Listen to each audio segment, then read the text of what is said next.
Goeiemôre geliefdes en welkom weer eens by die Afrikaanse Evangeliese Kerk in Ierland. Geliefdes, vanoggend wil ek met julle gesels oor behaag, gehoorsaam en groei. En ons skrifgedeelte is uit 1 Tessalonisense 4 vers 1 en 2. Eerste twee verse van 1 Tessalonisense 4, maar voordat ons dan nou die woord oopmaak, kom ons maak net eers die oë toe. Goeiemôre Hemelse Vader. Here, baie dankie. Dankie Here dat U ons Vader is. Dankie Here dat ons altyd na U voete kan kom, dat ons by U kan kom sit en die woord oopmaak en sê, Here, hier is U woord, leer ons. Here, en daarom vra ek dat U elkeen sal seën wat vanoggend luister. Here, dat U hulle sal seën met geopende ore en geopende verstand en geopende harte om die boodskap te bewaar. Here, dan vra ek weer eens asseblief Vader, raak my lippe aan, seën my. Spreek U deur my dat dit U waarheid is en nie myne nie. In Jesus naam. Amen. Geliefdes, sommige van julle wat jonger in julle geloof is dalk soos die seun wat die oorlede pastoor Ray Steadman gevra het hoe oud hy is, en die seun het vinnig geantwoord, ek is 12, ek word 13, ek is binnekort 14. Hy was gretig om te groei, en dit is altyd verfrissend om Christene te sien wat gretig is om geestelik te groei. Maar soos ons ouer word in die Here, is dit maklik om in 'n eentonige geestelike lewe in te dryf waar ons die gretigheid om te groei verloor. Die Christelike lewe word rutine, maar die varsheid van ons eerste liefde vir Christus vervaag. En dieselfde het gebeur met die kerk in Efese, soos ons in Openbaring 2 vers 1 tot 7 lees. En julle weet, dieselfde kan in huwelike gebeur. Dit is duidelik dat niemand die euforie kan behou wat ons gehad het toe ons die eerste keer verlief geraak het nie. Maar selfs dan moet ons nie in 'n routine verhouding indryf waar die romanse vervaag het nie. Maar om die romanse lewend te hou, verg werk en dit verg moeite. Dieselfde geld geestelik. Om jou liefde vir die Here Jesus vars te hou, verg doelbewuste moeite. En hier sien ons vanoggend in 1 Tessalonisense 4, dan beweeg ons na die instruksionele of die etiese deel van die brief toe. Paulus het vir hulle tot op hede gewys hoeveel hy vir hulle omgee. Hy was besorg oor hulle geestelike stabiliteit onder die vervolging wat hulle verduur het. Maar nou spreek hy 'n paar bekommernisse aan wat Timoteus na sy onlangse besoek aan die Tessalonisense teruggebring het. En Paulus sal dan nou 'n morele reinheid aanspreek in verse 3 tot 8, liefde vir die broeders en die noodsaaklikheid om vir 'n bestaan te werk in verse 9 tot 12, liefde vir die broeders en die Here se wederkoms en die gebeure rondom daardie tyd van in Tessalonisense 4 vers 13 tot hoofstuk 5 vers 11, en dan 'n paar sake rakende gedrag in die kerk in hoofstuk 5 vers 12 tot 22. Maar in ons teks vanoggend, die eerste twee verse van hoofstuk 4, stel hy al hierdie praktiese sake bekend met 'n aansporing om aan te hou groei in die Here. En vanoggend uit hierdie gedeelte leer ons spesifiek dat om te groei in jou wandel met die Here, probeer om hom te behaag deur sy gebooie te leer en te gehoorsaam. En Paulus begin hierdie hoofstuk met verder dan, en dit dui die oorgang na 'n nuwe afdeling van die brief aan. En Paulus neem waarskynlik die hele gedachtestroom van hoofstukke 2 en 3 in, soos wat Robert Thomas in the Expositor's Bible Commentary vir ons sê. Maar spesifiek brei hy uit op hoofstuk 3 verse 10 tot 13, en hy voorsien in wat nog in hulle geloof ontbreek as gevolg van sy skielike gedwonge verwydering uit hulle midde. En hy wil hê dat hulle moet oorvloediger wees in liefde. En hy wil hê dat hulle harte onberispelik in heiligheid versterk word met die Here se wederkoms. En John Stott in The Message of 1st and 2nd Thessalonians argumenteer, hy sê, een van die groot swakpunte van hedendaagse evangeliese Christendom is ons relatiewe verwaarlosing van Christelike etiek in beide ons leer en ons praktyk. En is duidelik dat die apostel Paulus hierdie nuwe gelowiges, en onthou baie van hulle van heidense agtergronde, dat hy hulle baie dinge oor Christelike morele gedrag alreeds geleer het, want hy verwys in vers 1 van hoofstuk 4 na hoe julle van ons geleer het, hoe julle moet wandel en God behaag. En hy voeg in vers 2 by, want julle weet watter bevele ons julle deur die Here Jesus gegee het. So wat Christelike seksuele etiek betref, herinner hy hulle dan in vers 6, hy sê, soos ons aan julle ook van tevore gesê en betuig het. So wat die Christelike verantwoordelikheid betref om te werk en in jou eie behoeftes te voorsien, voeg hy dan in vers 11 by, soos ons julle beveel het. En wanneer hy handel oor die noodsaaklikheid om waaksaam te wees met godvrugtige lewe in die lig van die Here se koms, dan sê hy vir hulle in hoofstuk 5 vers 1, het julle nie nodig dat aan julle geskryf word nie. Want Paulus het hulle in 'n kort tydjie baie oor Christelike etiek geleer. En dan gaan die eerste 2 verse van hoofstuk 4 sê Stott in sy boek op bladsy 78, dat dit noemenswaardig is, beide vir sy gesaghebende toon en vir sy klem op die behaag van God as die fundament vir Christelike etiese gedrag. En ons leer vanoggend uit hierdie 2 versies 5 dinge oor die behaag en die gehoorsaamheid en die groei in die Here. En die eerste is om op 'n manier te wandel wat God behaag, moet jy in die Here Jesus wees. En jy doen dit deur die evangelie te glo. Want Paulus skryf in vers 1, verder dan broeders, vra en vermaan ons julle in die Here Jesus.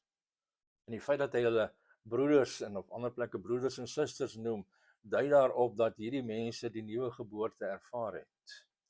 Die Heilige Gees het nuwe lewe aan hulle gegee, soos wat ons lees gedoen word in Johannes 3 vers 3 tot 8 en 1 Petrus 1 vers 3 verduidelik dit vir ons, sodat hierdie mense nou in God se familie was. As broers en susters saam met almal wat in Christus glo. Want op die oomblik van die nuwe geboorte plaas die Gees almal wat in Jesus glo in sy liggaam, die kerk, soos 1 Korintiërs 12 vers 13 verduidelik.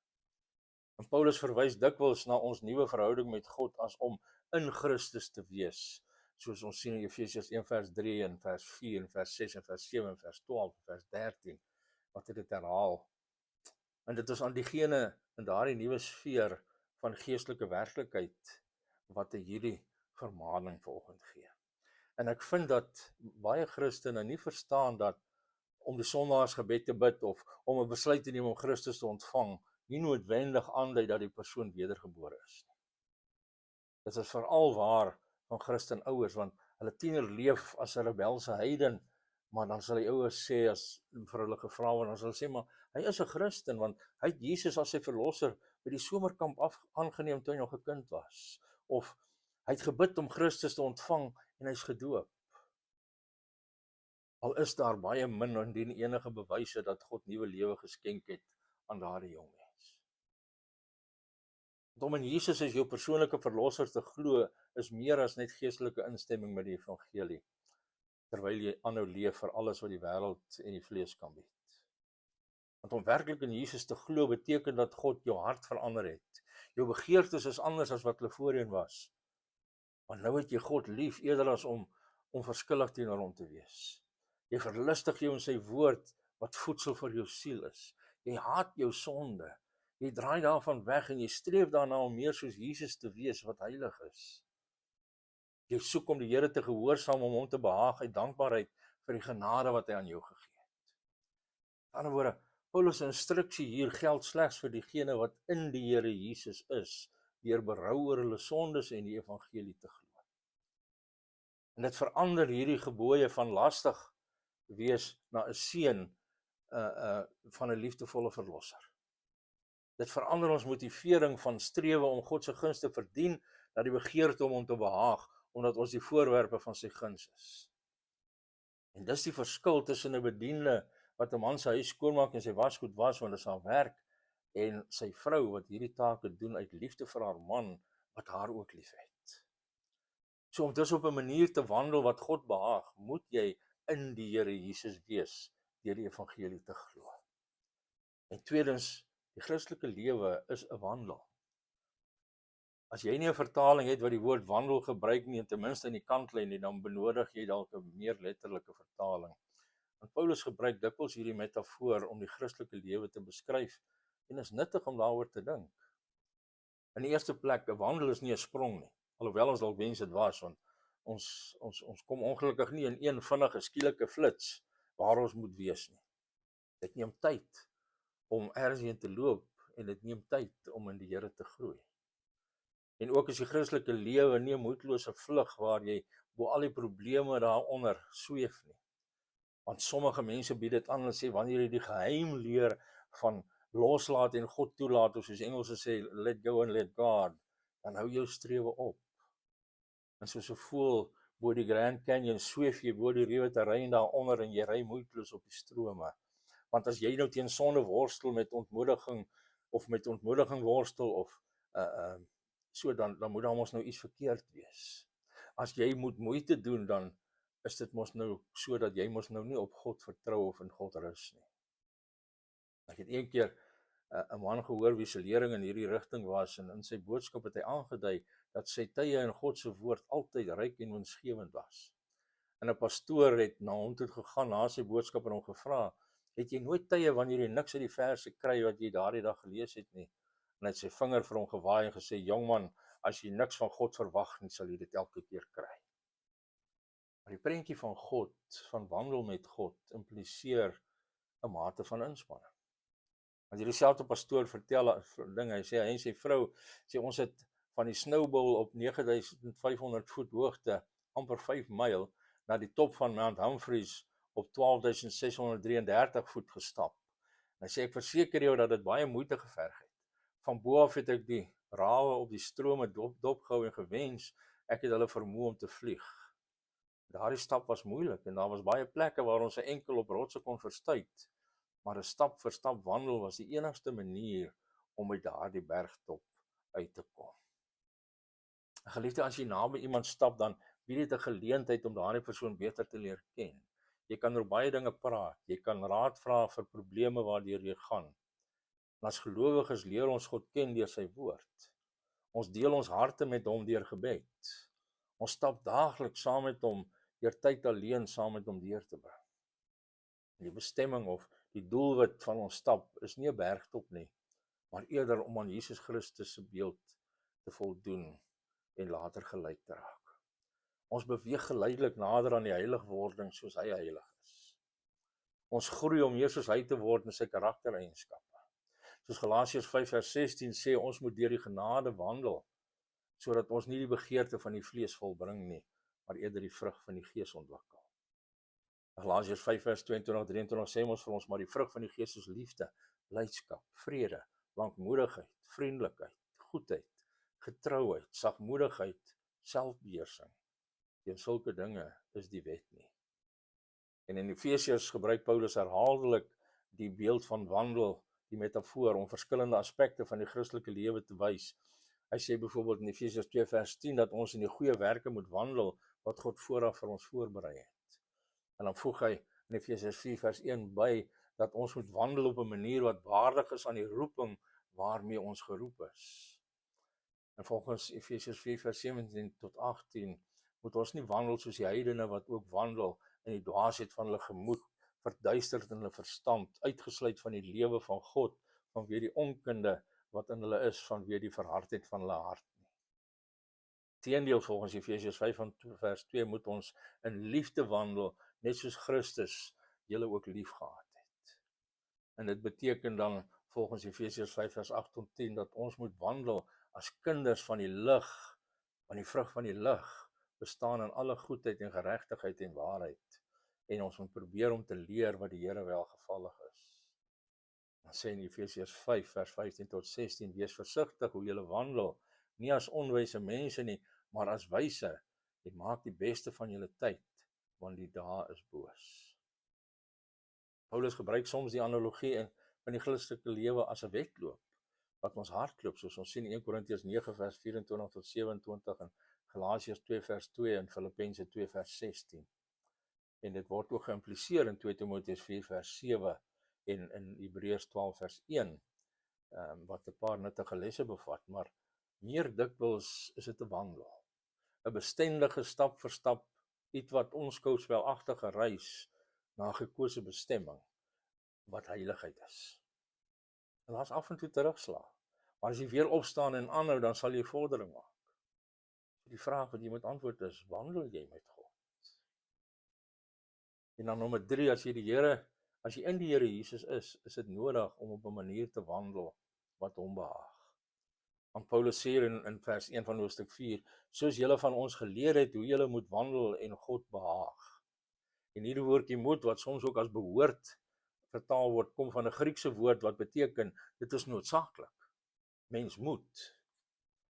En dit verwys na innerlike noodsaaklikheid of die dwang van plig, soos die Greek English Lexicon of the New Testament dit ook vertaal. Dit beteken dat ons nie vry is om te besluit hoe ons as Christene wil leef nie. Ons is gekoop met die bloed van Christus. Ons is sy slawe, nie ons eie baase nie. Ons is onder verpligting om op 'n manier te leef wat hom verheerlik en behaag, soos 1 Korintiërs 6 vers 18 tot 20 vir ons sê. En 'n baie gewilde boek oor Christelike lewe, die boek genaamd True Faith deur Bill Thrall en Bruce McNichol en John Lynch, stel die behaag van God teenoor die vertroue op God en sê dat ons die een of ander moet kies as die primêre en uiteindelike motief vir ons harte. En dit beeld die behaag van God uit as 'n lewe wat van strewe om sy goedkeuring te verdien, terwyl ons om hom te vertrou, beteken om op te tree op grond van sy volledige aanvaarding van ons in Christus. Maar hierdie is 'n valse en 'n misleidende dichotomie, 'n tweespraak, want trouwens dit is God se genadige, onverdiende aanvaarding van ons in Christus, wat ons motiveer om op 'n manier te leef wat hom behaag. Om God te vertrou en hom te behaag is komplementêr. Hulle is nie in kompetisie met mekaar nie. Dis nie teenoorstaande idees nie. Stel jou 'n kind voor wat in die ellende van 'n swak befondste derde wêreld weeshuis leef. Hy's vuil en ondervoed met verskeie gesondheidsprobleme. Hy's nie hierdie blink, skoon pamper baba nie. 'n welgestelde paartjie van Amerika wat nie kinders kan hê nie, maar wat desperaat een wil hê, besoek daardie weeshuis en hulle kies daardie baba om hulle kind te wees. Hulle bring hom na hulle huis, hulle voorsien die nodige kos en mediese sorg om hom gesond te koester en oorlaai hom met hulle liefde. En soos hy groot word en lees oor die verskriklike situasie waar sy ouers hom gered het, moet daardie kind mos nog gemotiveerd wees om hulle tevrede te stel, nie om hulle liefde te verdien nie, maar omdat hulle reeds hulle liefde oorvloedig aan hom geskenk het. So om God te behaag, begin op die hartvlak, op die gedagtevlak. En Jesus het die Fariseërs voortdurend veroordeel, omdat hulle uiterlike goeie vertoning gelewer het en God met hulle ritueel geëer het, maar hulle harte was ver van hom af, soos hy in Markus 7 vers 6 tot 23 en ook in Matteus 23 vers 1 tot 36 vir ons sê. En hy het die behoefte aan innerlike reinheid beklemtoon toe hy gesê dat as ons 'n vrou in ons harte begeer, ons in God se oë reeds met haar egbreek gepleeg het. Matteus 5 vers 27 tot 30. En Paulus sê in Romeine 8 vers 8, die wat in die vlees is, kan God nie behaag nie. Dus om God te behaag, moet ons die nuwe geboorte ervaar, soos ek vroeër gesê het, waar God ons harte verander. En Paulus in 2 Korintiërs 5 vers 9 gesê, maar of ons hier woon of daar woon, ons het net een wens, en dit is om te lewe soos hy dit wil. En in die konteks bedoel hy dat in hierdie lewe en met die oog op die oordeel voor die Here, sy voortdurende doel was om die Here welgevallig te wees. En dit behoort ook ons doel te wees. So om dus op 'n manier te wandel wat die Here welgevallig is, moet jy eers in hom wees deur die evangelie te glo, en dan moet jy met hom wandel op 'n manier wat hom welgevallig is. En punt nommer 4, selfs wanneer jy op 'n manier wandel wat die Here welgevallig is daar steeds ruimte vir groei. Want Paulus erken dat die Tessalonisense eintlik so wandel dat hulle God welgevallig is, maar dan moedig hy hulle in vers 1 aan om nog oorvloediger te wees. Want ons kom nooit by die punt in hierdie lewe uit waar ons kan sê, ek het gearriveer, nou is ek ten volle gelykvormig aan die beeld van Jesus Christus, ek hoef nie meer te groei nie. Die profeet Hosea het in hoofstuk 6 vers 3, het hy ons vermaan, en laat ons dit najaag om die Here te ken. En Paulus pas daardie vers op homself toe in Filippense 3 vers 12 tot 14, waar hy sê, nie dat ek dit al verkry het of al volmaak is nie, maar ek jaag daarna, of ek dit ook kan gryp, omdat ek ook deur Christus Jesus gegryp is. Broeders, ek reken nie dat ek dit self gegryp het nie, maar een ding, ek vergeet die dinge wat agter is en strek my uit na wat voor is, en jaag na die doel om die prys te verkry van die hoë roeping van God in Christus Jesus. En Paulus het dit geskryf omtrent 25 jaar nadat hy 'n Christen geword het. En as hy na 25 jaar steeds die behoefte gevoel het om in die Here voort te gaan, hoeveel te meer moet ons almal nie aanhou groei nie. Want as jy stagneer of in 'n groef is in jou wandel met die Here, doen wat nodig is om weer te begin groei. Wortel enige geheime sondes uit, soek om reg te kom in al jou verhoudings. Maak 'n verbintenis om 'n bietjie vroeër in die oggend dalk op te staan om die Here te ontmoet. Kry 'n goeie boek oor die geestelike lewe en lees dit bidtend. Verander wat jy ook al moet doen om met die Here te groei. Dan nommer 5, die manier waarop ons nog meer uitblink in ons wandel met God, is om sy gebooie te leer en te gehoorsaam. Want nadat hy die Tessalonisense aangespoor het om nog meer uit te blink, voeg Paulus by in vers 2 van hoofstuk 4, want julle weet watter bevele ons julle deur die Here Jesus gegee het.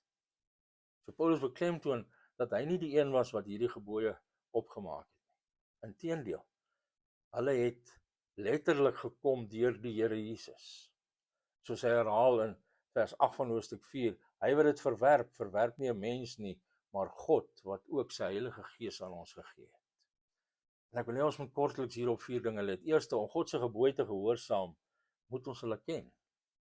Paulus het hulle reeds baie van hierdie gebooie vertel, want ons het God se gebooie wat in sy woord geskryf is. Ons is nie onder al die Ou Testamentiese gebooie nie, aangesien die ou verbond deur die nuwe verbond vervang is, soos Hebreërs 8 vers 6 tot 13 sê, maar 9 van die 10 gebooie word in die Nuwe Testament herhaal. Sommige Christene argumenteer dat ons steeds onder die Sabbatsgebod is, met Sondag wat die Christelike Sabbat word. Maar my begrip is dat die Ou Testamentiese Sabbat deur Jesus Christus vervul is, soos Hebreërs 4 vir ons leer. Ons word beveel om nie te versuim om as gelowiges by mekaar te kom nie, in Hebreërs 10 vers 25, maar Paulus maak dit duidelik dat ons vry is om eendag bo ander te onderhou of nie te onderhou nie, soos hy sê in Romeine 14 vers 5 tot 6, en kyk ook na Galasiërs 4 vers 10 tot 11 en Kolossense 2 vers 16 tot 17. Al God se gebooie word opgesom in die 2 groot gebooie, om God met ons hele hart lief te hê en om ons naaste lief te hê soos onsself, soos die Here Jesus in Matteus 22 vers 37 tot 40 leer. Maar jy moet God se woord bestudeer om spesifiek te leer hoe daardie 2 gebooie in elke situasie gehoorsaam moet word. En tweedens, om God se gebooie te gehoorsaam is nie wettisisme nie. Dit is die reaksie op genade. Want wanneer ek die noodsaaklikheid van gehoorsaamheid aan God se gebooie leer, dink of sê iemand altyd vir my, want dis wettisisme, ons is onder genade. As jy so dink, dan verstaan jy nie wettisisme of genade nie.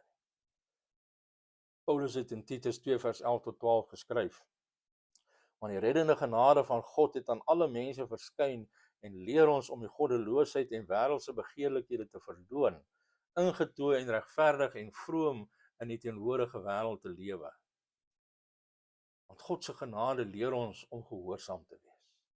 Dit motiveer ons om gehoorsaam te wees. Vryheid in Christus is nie vryheid om die begeertes van die vlees te volg nie, maar eerder vryheid van sonde, soos Johannes 8 vers 31 tot 36 vir ons leer. En dan derdens, God se gebooie is nie nuttige wenke vir 'n gelukkige lewe nie.